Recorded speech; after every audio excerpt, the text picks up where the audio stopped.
जहां आरा की बेजा नफरत ने हर चीज को तबाह बर्बाद करके रख दिया। जैसा कि आपने देखा कि उसने अपने हाथों से अपने बेटे की जिंदगी को तबाह बर्बाद कर दिया है। ये बात तो बिल्कुल तय है कि वो ये बात आयजा के लिए बिल्कुल भी बर्दाश्त नहीं कर सकता। जो कुछ हुआ है, आयजा ने जो कुछ करने की कोशिश की है, सब कुछ इसी का किया धरा है। आप देखेंगे कि नूशे कहती है कि एक बात तो ये तय है कि जहां आरा आंटी को ये सब कुछ नहीं करना चाहिए था। मतलब ये है कि उनको अली भाई की बात सुननी चाहिए थी, उनकी बात का मान रखना चाहिए था। जिस पर उसका बाप कहता है कि बेटा वो कभी किसी की नहीं सुनती। बस यही बात की तो टेंशन है। और मुझे इस चीज़ की बहुत टेंशन है, कहीं ऐसा ना हो कि ये अपने हाथों से अपने बेटे को खो दे। और मैं ऐसा बिल्कुल भी नहीं चाहता, लेकिन मुझे इसकी हरकतें बहुत मशकूक लग रही हैं। मतलब ये है कि बहुत जल्द वो टाइम आने वाला है जब ये अपने हाथों से अपने बेटे को खो देगी। इसके पास कुछ भी बाकी नहीं रहेगा।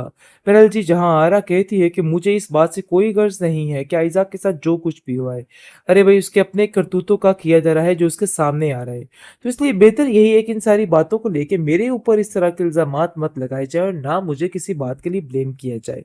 जिस पर साफ साफ अली कह देता है कि आप इस तरीके से नहीं निकल सकते यहाँ से। मतलब ये है कि जो कुछ हुआ है ना, सब आपकी वजह से हुआ है। और ये बात ज़हन नशीन कर लें तो ही बेहतर है। मैं आपको यही बात समझाने की कोशिश कर रहा हूँ कि अभी भी वक्त है, आप सारा को ठीक कर सकती हैं। क्योंकि आयजा की जान बच चुकी है। लेकिन मैं अब ऐसा नहीं चाहता। मतलब ये है कि अब कुछ ना कुछ तो होना ही चाहिए। और अब मैं किसी की नहीं सुनूंगा। जिस पर जहां अरब इसको एक और धमकी दे देती है और कहती है तो मेरी मेरी बात भी याद रखना कि अगर तुमने कोई भी फैसला करने की कोशिश की तो मुझसे बुरा कोई नहीं होगा। आयजा की इस घर में कोई जगह नहीं है और ना ही वो कभी इस घर में आ सकती है। मैं तो फिजा को लाकर इस घर में काफी ज्यादा पछता रही हूँ कि उस लड़की का कुल बिल्कुल कोई स्टेटस हमारे साथ मैच नहीं करता है। ये सब कुछ देख के मैं काफी परेशान हूँ। लेकिन आयशा दिल ही दिल में ये फैसला कर चुकी थी और अपनी बहन को बता चुकी थी कि ये सब कुछ उसके लिए बहुत मुश्किल है। लेकिन अब जाकर फिजा को इस चीज का एहसास होता है और कहती है कि काश मैं अली की बात का यकीन कर लेती और उन बातों को समझ लेती। लेकिन मैंने खुद गर्जी की खातिर ये सब कुछ किया है। सिर्फ और सिर्फ अपने घर को सलामत रखने के लिए उसने ये सारा कुछ किया है। मतलब उसने जो कुछ किया है सिर्फ और सिर्फ अपने घर को बचाने के लिए ही किया था। अब उसको इन सब चीजों का एहसास हो गया है। रजा कहता है कि काश हम अली का इन सब बातों में साथ देते, लेकिन हमने ऐसा नहीं किया है। जिस पर फिजा उसको समझाने की कोशिश करती है कि हमारे पास और कोई चारा भी तो नहीं था। जो कुछ हुआ सो हुआ, क्योंकि अब जो कुछ होगा वो भी ठीक होगा। इसलिए परेशान होने की कोई भी जरूरत नहीं है। इन सब चीजों को ठीक करना ही अब काम है। मतलब ये है कि अब हमें देखना है कि क्या होना चाहिए और क्या नहीं होना चाहिए। लेकिन फिजा इस बात को लेकर काफी परेशान है और कहती है कि अगर कुछ हुआ तो मैं कभी भी अपने आप को माफ नहीं कर सकती। आगे से उसको रजा समझाने की कोशिश करता है कि नहीं, आयजा की जान खतरे में नहीं है, वो खतरे से बाहर है और फिक्र मत करो। अब हमें आगे की सोचनी है कि आगे क्या कदम उठाना है। इसलिए ये सारी चीजें बहुत सोच समझ के करनी होगी। इस तरह जल्दी में कुछ भी ठीक नहीं होने वाला।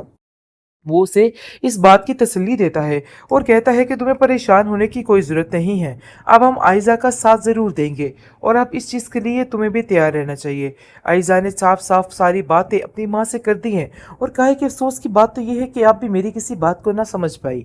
आपको भी ऐसा लगा कि जैसे मैं सिर्फ और सिर्फ झूठ बोल रही हूँ, मक्कारी कर रही हूँ। आपको सब कुछ कहने और बताने के बावजूद आपके दिल में कोई भी सॉफ्ट कॉर्नर मेरे लिए नहीं बना था। आखिरकार जहां आरा के और आपके दरमियान क्या फर्क रह गया? हो सकता है कि आप अपना हाथ आगे बढ़ाती, बढ़ावा देती तो सारा कुछ ठीक हो जाता। लेकिन अफसोस की बात यह है कि आपने ऐसा नहीं किया है, बल्कि आपने भी जहां आरा की तरह ही ये सब कुछ किया है। जैसा कि वो पत्थर दिल बन चुकी है अपने बेटे के लिए, आपने भी इन सब चीज़ों में कोई कसर बाकी नहीं छोड़ी। अरे भाई, आपको तो इन सब चीज़ों का थोड़ा बहुत ख्याल करना चाहिए था ना। जहां आरा की बेजा नफरत ने हर चीज को तबाह बर्बाद करके रख दिया। जैसा कि आपने देखा कि उसने अपने हाथों से अपने बेटे की जिंदगी को तबाह बर्बाद कर दिया है। ये बात तो बिल्कुल तय है कि वो ये बात आयजा के लिए बिल्कुल भी बर्दाश्त नहीं कर सकता। जो कुछ हुआ है, आयजा ने जो कुछ करने की कोशिश की है, सब कुछ इसी का किया धरा है। आप देखेंगे कि नूशे कहती है कि एक बात तो ये तय है कि जहां आरा आंटी को ये सब कुछ नहीं करना चाहिए था। मतलब ये है कि उनको अली भाई की बात सुननी चाहिए थी, उनकी बात का मान रखना चाहिए था। जिस पर उसका बाप कहता है कि बेटा वो कभी किसी की नहीं सुनती। बस यही बात की तो टेंशन है। और मुझे इस चीज़ की बहुत टेंशन है, कहीं ऐसा ना हो कि ये अपने हाथों से अपने बेटे को खो दे। और मैं ऐसा बिल्कुल भी नहीं चाहता, लेकिन मुझे इसकी हरकतें बहुत मशकूक लग रही हैं। मतलब ये है कि बहुत जल्द वो टाइम आने वाला है जब ये अपने हाथों से अपने बेटे को खो देगी। इसके पास कुछ भी बाकी नहीं रहेगा। बहरहाल जी, जहां आरा कहती है कि मुझे इस बात से कोई गर्ज नहीं है कि आइज़ा के साथ जो कुछ भी हुआ है, अरे भाई उसके अपने करतूतों का किया जा रहा है जो उसके सामने आ रहा है। तो इसलिए बेहतर यही है कि इन सारी बातों को लेके मेरे ऊपर इस तरह के इल्ज़ामात मत लगाए जाए और ना मुझे किसी बात के लिए ब्लेम किया जाए। जिस पर साफ-साफ अली कह देता है कि आप इस तरीके से नहीं निकल सकती यहाँ से। मतलब ये है कि जो कुछ हुआ है ना सब आपकी वजह से हुआ है और ये बात ज़हन-नशीन कर लें तो ही बेहतर है।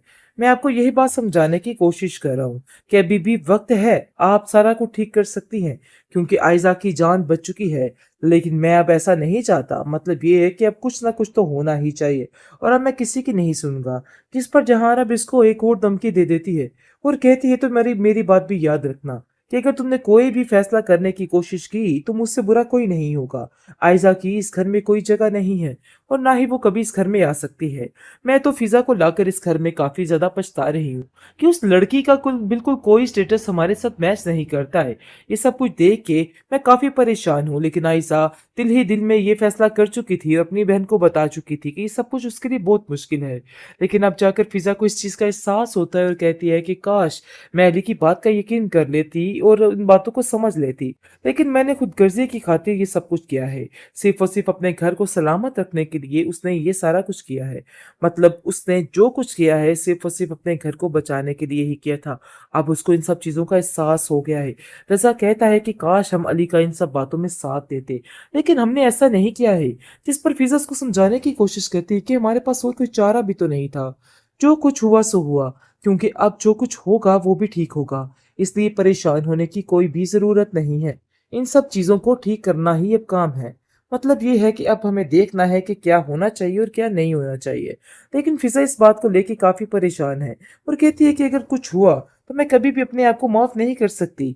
आगे से उसको रज़ा समझाने की कोशिश करता है कि नहीं, आइज़ा की जान खतरे में नहीं है, वो खतरे से बाहर है और फ़िक्र मत करो। अब हमें आगे की सोचनी है कि आगे क्या कदम उठाना है। इसलिए ये सारी चीज़ें बहुत सोच समझ के करनी होगी। इस तरह जल्दी में कुछ भी ठीक नहीं होने वाला। वो उसे इस बात की तसल्ली देता है और कहता है कि तुम्हें परेशान होने की कोई ज़रूरत नहीं है। अब हम आइज़ा का साथ ज़रूर देंगे और अब इस चीज़ के लिए तुम्हें भी तैयार रहना चाहिए। आइज़ा ने साफ-साफ सारी बातें अपनी माँ से कर दी हैं और कहा है कि अफ़सोस की बात तो ये है कि आप भी मेरी किसी बात को ना समझ पाई। आपको भी ऐसा लगा कि जैसे मैं सिर्फ़ और सिर्फ़ झूठ बोल रही हूँ, मक्कारी कर रही हूँ। आपको सब कुछ कहने और बताने के बावजूद आपके दिल में कोई भी सॉफ्ट कॉर्नर मेरे लिए नहीं बना था। आखिरकार जहां आरा के और आपके दरमियान क्या फ़र्क रह गया? हो सकता है कि आप अपना हाथ आगे बढ़ाती, बढ़ावा देती तो सारा कुछ ठीक हो जाता। लेकिन अफ़सोस की बात ये है कि आपने ऐसा नहीं किया है, बल्कि आपने भी जहां आरा की तरह ही ये सब कुछ किया है। जैसा कि वो पत्थर दिल बन चुकी है अपने बेटे के लिए, आपने भी इन सब चीज़ों में कोई कसर बाकी नहीं छोड़ी। अरे भई, आपको तो इन सब चीज़ों का थोड़ा बहुत ख़्याल करना चाहिए था ना?